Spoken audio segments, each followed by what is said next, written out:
নমস্কার, রাধে, রাধে সবাইকে। আমি পৌশালী। পৌষ সানশাইনের আবারও নতুন একটা ব্লগে আপনাদের সব্বাইকে জানাই অনেক স্বাগত।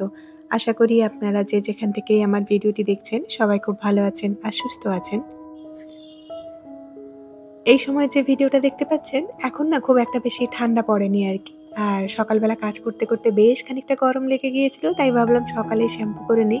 তা না হলে আমি এত সকালে উঠি তো তখন আর শ্যাম্পু করতে ইচ্ছে করে না। দুপুরবেলা একদম কাজ-বাজ সেরে তারপরে শ্যাম্পু করি। আর শ্যাম্পু করার সময় না আমি কোনো রকম মাস্কও লাগাইনি। আ যেহেতু অনেকটা তাড়াহুড়োর মধ্যে ছিলাম তাই ভাবলাম ডাইরেক্টই শ্যাম্পু করে নিই। সাধারণত শ্যাম্পু করলে হয় আগের দিন রাতে আমি তেল লাগিয়ে রাখি। তা না হলে যেদিনে শ্যাম্পু করি ২-৪ ঘন্টা আগে একটু মাস্ক লাগিয়ে নিই আরকি। তো যাই হোক ওইসব কিছু করিনি। তো সকালে শ্যাম্পু-ট্যাম্পু করে একটুখানি স্কিন কেয়ার করে নিলাম। ওদিকে কিন্তু আমার পুজোটাও সারা হয়ে গিয়েছে। তো রান্নাবান্নাটা একটু ধীরে সুস্থে করতে পারবো। আজকে সকালবেলা একটুখানি স্যান্ডউইচ বানাবো ভাবছি। আর আজকে না সকালবেলা একটুখানি অ্যালোভেরা জেল লাগালাম। বেশ কয়েকদিন হয়ে গিয়েছে আমি একটু অ্যালোভেরা জেল লাগাচ্ছি, একটু রোজ ওয়াটার মিশিয়ে। খুব কিন্তু ভালো ময়েশ্চারাইজার এর কাজ করে। নামি দামি ময়েশ্চারাইজারের থেকে আমার মনে হয় অ্যালোভেরা জেলটা আমার স্কিনের জন্য অনেক ভালোভাবে কাজ করছে। আর একটু মাথাতে সিরামও লাগিয়ে নিলাম। তা নাহলে ওই কাজ করতে, করতে না চুল শুকিয়ে যায়। সিরাম লাগানোর কথা একদম ভুলে যাই আরকি। আর তার সাথে একটু বডি লোশন লাগিয়ে নিলাম। শীতটা তো পড়বে সেই সময়টা ছিল। ওই সময় আমার স্কিনে অনেক বেশি টান ধরে। আসলে আমার স্কিন না শীতের সময় খুব বেশি ড্রাই হয়ে যায় আরকি। তো সেই সময় অনেক বেশি আমাকে যত্ন রাখতে হয় স্কিনের। তো এইজন্য একটু সকালবেলা আমি ময়েশ্চারাইজার লাগিয়ে নিই স্কিনে। আর এদিকে আমি স্যান্ডউইচটা বানিয়ে নিলাম। এখানটায় একটুখানি মেয়োনিজ দিয়েছি। এই যে কয়েকদিন আগে এনেছিলাম না উইথআউট অনিয়ন গার্লিক ছাড়া একটা মেয়োনিজ, সেটা দিয়ে উপর থেকে একটুখানি পনিরকে গ্রেট করে দিয়ে দিয়েছি আর অল্প একটুখানি চিজ দিয়ে দিয়েছি আরকি উপর থেকে। খুবই সিম্পল ভাবে বানালাম আর খেতে কিন্তু অনেক বেশি টেস্টি হয়। এমনিতেও চিজ দিয়ে স্যান্ডউইচ বানালে দেখবেন তার টেস্ট কিন্তু একদম অন্য লেভেলের হয়ে যায় আরকি। আর যেহেতু কোনো রকম স্টাফিংটা আমি রেডি করিনি, আমার হাতের কাছে একটু পনির ছিল সেটাই দিয়ে দিয়েছি। আর পনিরের স্টাফিংটা এত বেশি মোটা হয়ে গিয়েছিল না, ওপরটা একদম ক্রিসপি হয়ে গিয়েছে, মানে ব্রেডটা সেঁকে একদম ক্রিসপি হয়ে গিয়েছে। কিন্তু ভেতরটা একদমই গরম হতে চাইছিল না। সেজন্য আজকে না সেরকমভাবে চিজের পুলিংটা আসেনি। আমি ২-৩ বার এরকম উঠিয়ে, উঠিয়ে দেখছিলাম যে ঠিকঠাকভাবে হয়েছে কিনা। তো ফাইনালি এখন প্রায় ৫-৭ মিনিট পরে ব্রেডটা ভালোভাবে সেঁকে গিয়েছে আর তার সাথে ভেতরের স্টাফিং গুলোও কুকড হয়ে গিয়েছে আরকি। আজকে সকালবেলা এটা আর আমি খাচ্ছি না। কারণ ব্রেডটাও বাড়িতে খুব একটা বেশি ছিল না। আবার কয়েকটা যে ব্রেড রয়েছে সেটা হাসব্যান্ডকে টিফিনে দেবো বা মেয়ের জন্য বিকেলবেলা টিফিনে রেখে দেবো। তো সেই কারণে আমি ভাবছি একটু ছোলাছাতু করে খেয়ে নেবো। এটা ওর বাবাকে আর মেয়েকে দিয়ে আসছি। ব্রেকফাস্টটা বানিয়ে টুকটাক বাড়ির অনেক কিছু কাজ সেরে নিয়েছি। সেটা আর আজকে ক্যামেরাবন্দি করে আপনাদের সাথে শেয়ার করা হয়নি। রোজই তো আপনাদের সাথে একই ধরনেরই কাজ শেয়ার করি। তো আজকে দুপুরবেলা একটু অন্যরকম জিনিস বানাচ্ছিলাম বলে আপনাদের সাথে শেয়ার করছি এখানটায়। তো আজকে না দুপুরবেলা জগন্নাথ দেবের সবথেকে প্রিয় একটা ভোগ বানাচ্ছি, কণিকা ভোগ আরকি। এটা আমি বেশ কয়েকদিন ধরে ইন্টারনেটে দেখছিলাম। আমারও খেতে খুব ইচ্ছে করছিল। ভাবলাম ভগবানকে একদম ভোগ লাগিয়ে আমাদেরও পাওয়া হয়ে যাবে। তো এখানটায় সব রকমের আমি গরম মসলা নিয়ে নিয়েছি, মানে গোটা গরম মসলা। তার সাথে যেটা সবথেকে গুরুত্বপূর্ণ সেটা হলো এই জায়ফল। জায়ফলটা আমি কিন্তু পরে গ্রেটারে গ্রেট করে দেব। তো এখানটায় না সমস্ত মসলাগুলো ভালোভাবে গ্রেট হয়নি। তবে যতটা পেরেছি ততটা করেছি। আপনারা করলে কিন্তু যতটা ভালো করে এটাকে পেস্ট করতে পারবেন ততটাই করবেন আরকি। তাতে করে কিন্তু কণিকা ভোগের যে স্বাদ সেটা আরো বেশি বেড়ে যায়। আমার কাছে বড় মিক্সি রয়েছে নিরামিষে আর মসলা রয়েছে এইটুকু, সেই কারণে করতে একটু ঝামেলা হচ্ছিল। তো যাই হোক করে নিয়েছি। তারপরে যেটুকু পার্টিকেল গুলো মোটামুটি আলাদা করা যায়, মানে খোসাগুলো আরকি সেগুলোকে আলাদা করে দিয়েছি। বিশেষ করে এলাচের খোসাটাকে আলাদা করে অল্প একটু জায়ফল আমি গুঁড়ো করে নিয়ে নিয়েছি আরকি। তো ওদিকে মসলাটা রেডি করে এদিকে আমি পরিমাণ মতো ঘি নিয়ে তার মধ্যে আলমন্ড আর একটুখানি কিশমিশকে ভেজে নেব। তো এখানটায় আমি চালটা কিন্তু একদম মেপে, মেপে নিচ্ছি। কারণ চাল মেপে নিলে জলটাও মেপে নিতে সুবিধা হবে। তাহলে কিন্তু ভোগটা খুব ভালোভাবে রেডি করতে পারবো।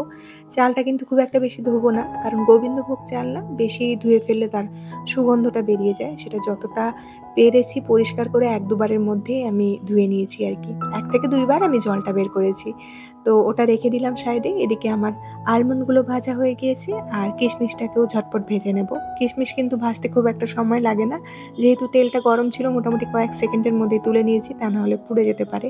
তো এখানটায় তেলের মধ্যেই আমি এবারে ভিজিয়ে রাখা যে গোবিন্দভোগ চালটা রয়েছে সেটা দিয়ে দিচ্ছি। তারপরে এর মধ্যে গুঁড়ো করে রাখা ওই গোটা গরম মসলাগুলো দিয়ে দেবো। তারপরে কাজু আর আলমন্ড দিয়ে দিচ্ছি ভেজে রাখা। তারপরে কিন্তু একটু নাড়াচাড়া করে এর মধ্যে আমি ২ কাপ মতো গুড় দিয়ে দেবো।